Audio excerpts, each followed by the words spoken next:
I discovered my late dad's secret journal and it shattered everything I thought I knew. I never thought I'd be up in the attic of my childhood home, rifling through dusty boxes that smelled like cedar and old paper, trying not to think about the fact that my dad, David Carter, was gone.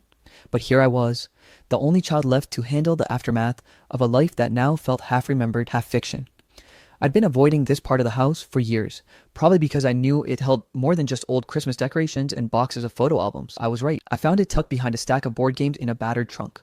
The journal, leather bound, worn, and entirely unassuming. It didn't scream dark family secret or life altering revelation.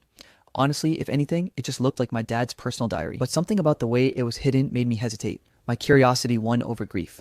Opening it, I was hit with a smell that was strangely familiar. Old paper, ink, and something like cedar polish. The first page had his handwriting.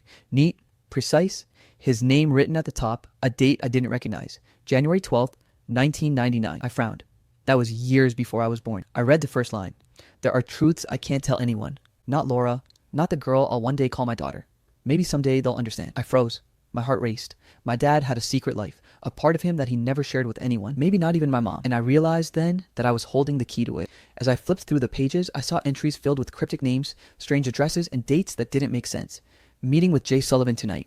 One entry read, "She doesn't know. Must be careful." Another mentioned a deal that seemed serious, but the words were vague enough to make me question whether it was about business or something else entirely. I sank to the floor of the attic, clutching the journal to my chest. I felt like a kid again, sneaking around the corners of our house when I wasn't supposed to be up there. But this wasn't playful anymore. This was real.